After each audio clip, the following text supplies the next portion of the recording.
ನೋಡಿ ಮೊದಲಿಗೆ ನಾನಿಲ್ಲಿ ಒಂದು ಅರ್ಧ kg ಆಗುವಷ್ಟು ಫ್ಲವರ್ ತೊಗೊಂಡಿದ್ದೀನಿ.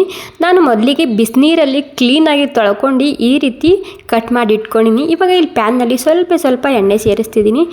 ಇವಾಗ ಈ ಫ್ಲವರ ನಾನು ಹಸಿ ವಾಸನೆ ಹೋಗೋ ತನಕ ಹುರ್ಕೊಂಡು ತೊಗೊತಿದ್ದೀನಿ. ನೀವು ಬೇಕಿದ್ರೆ ಇದು ಕುದಿಸ್ಕೊಂಡು ಕೂಡ ತೊಗೋಬೋದು. ನಾನಿಲ್ಲಿ ಹುರ್ಕೊಂಡು ತೊಗೊತಿದ್ದೀನಿ. ಇವಾಗ ಇದಕ್ಕೆ ಸ್ವಲ್ಪ ಉಪ್ಪು ಮತ್ತು ಅರಿಶಿಣ ಹಾಕ್ಕೊಂಡು ಇದನ್ನು ಸರಿಯಾಗಿ ಹುರ್ಕೊಂಡು ತೊಗೋಬೇಕಾಗುತ್ತೆ. ಈ ರೀತಿ ಹುರಿದು ಹಾಕೋದ್ರಿಂದ ತುಂಬಾ ಸರಿಯಾಗಿ ಬರುತ್ತೆ ನಾವು ಮಾಡುವಂತಹ ಗ್ರೇವಿ ಸಬ್ಜಿ.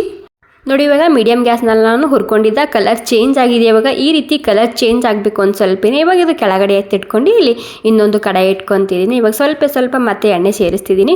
ಎಣ್ಣೆ ಬಿಸಿಯಾಗಿದೆ. ಎಣ್ಣೆ ಬಿಸಿ ಆದಮೇಲೆ ಸಾಸಿವೆ ಮತ್ತು ಇಂಗು ಮತ್ತು ಸಣ್ಣದಾಗಿ ಕಟ್ ಮಾಡಿದಂತಹ ಬೆಳ್ಳುಳ್ಳಿ ಹಾಕೊತಿದ್ದೀನಿ. ಇವಾಗ ಬೆಳ್ಳುಳ್ಳಿ ಮೊದಲಿಗೆ ಕೆಂಪಾಗಬೇಕು, ಅಲ್ಲಿ ತನಕ ಇದನ್ನು ಹುರ್ಕೋಬೇಕಾಗುತ್ತೆ. ನೋಡಿ ಇವಾಗ ಬೆಳ್ಳುಳ್ಳಿ ಪೂರ್ತಿಯಾಗಿ ಕೆಂಪಾಗಿದೆ. ಬೆಳ್ಳುಳ್ಳಿ ಕೆಂಪಾದ್ಮೇಲೆ ಈರುಳ್ಳಿ ಸೇರಿಸ್ತಿದ್ದೀನಿ. ಒಂದು ಮೀಡಿಯಮ್ ಸೈಜಿನ ಒಂದು 3 ಈರುಳ್ಳಿನ ಸಣ್ಣದಾಗಿ ಕಟ್ ಮಾಡ್ಕೊಂಡು ಸೇರಿಸ್ತಿದ್ದೀನಿ. ಈರುಳ್ಳಿ ಕೂಡ ಅಷ್ಟೇ ಪೂರ್ತಿಯಾಗಿ ಕೆಂಪಾಗಬೇಕು. ಈರುಳ್ಳಿ ಕೆಂಪಾದ್ಮೇಲೆ ನಾನಿಲ್ಲಿ ಟೊಮೆಟೊ ಪೇಸ್ಟ್ ಹಾಕೊತಿದ್ದೀನಿ. ಸುಮಾರು ಒಂದು 3 ಟೊಮೆಟೊ ನಾನು ಮಿಕ್ಸಿಯಲ್ಲಿ ಸ್ಮೂತಾಗಿ ಪೇಸ್ಟ್ ಮಾಡ್ಕೊಂಡು ಸೇರಿಸ್ತಿದ್ದೀನಿ.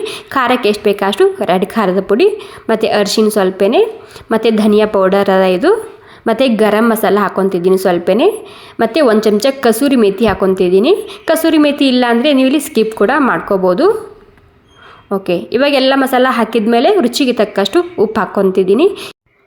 ಇವಾಗ ಎಲ್ಲ ಸೇರಿಸಿ ಮಿಕ್ಸ್ ಮಾಡ್ಕೊಂಡಿದ್ದಕ್ಕೆ ಲೋ ಫ್ಲೇಮ್ದಲ್ಲಿ ಎಣ್ಣೆ ಸಪ್ರೇಟ್ ಆಗೋ ತನಕ ಇದನ್ನು ಹುರ್ಕೊಂಡು ತೊಗೋಬೇಕಾಗುತ್ತೆ. ಈ ಮಸಾಲ ನೀವು ಎಷ್ಟು ಸರಿಯಾಗಿ ಹುರ್ಕೋತಿರಲ್ಲ ಅಷ್ಟೇ ರುಚಿಯಾಗಿ ಬರುತ್ತೆ ಈ ಗ್ರೇವಿ ಸಬ್ಜಿ.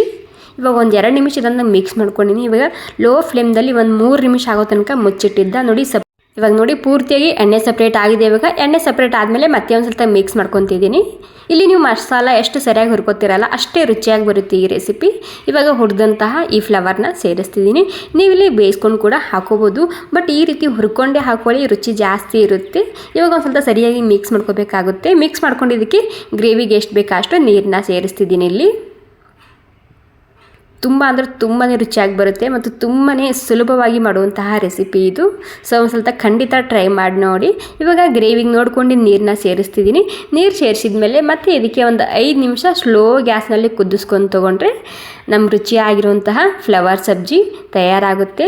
ನೋಡಿ ಒಂದು 5 ನಿಮಿಷ ಸ್ಲೋ ಗ್ಯಾಸ್ನಲ್ಲಿ ಮುಚ್ಚಿಟ್ಟಿದ್ದ ಪೂರ್ತಿಯಾಗಿ ಫ್ಲವರ್ ಉಪಕಾರ ಹೀರ್ಕೊಂಡಿದೆ. ಇವಾಗ ಇಷ್ಟಾದರೆ ಸಾಕಾಗುತ್ತೆ. ಅನ್ನ, ಚಪಾತಿ, ರೊಟ್ಟಿ ಎಲ್ಲದಕ್ಕೂ ತುಂಬಾ ರುಚಿಯಾಗಿರುತ್ತೆ. ಸೊ ಖಂಡಿತ ಒಂದು ಸ್ವಲ್ಪ ಟ್ರೈ ಮಾಡಿ ನೋಡಿ. ನನಗಂತೂ ಈ ಸಬ್ಜಿ ತುಂಬಾ ಇಷ್ಟ, ಅಷ್ಟು ರುಚಿಯಾಗಿ ಬರುತ್ತೆ ಮತ್ತು ಎಷ್ಟು ಸರಳವಾಗಿ ಮಾಡುವಂತಹ ರೆಸಿಪಿ ಅಲ್ವಾ. Okay, thank you so much.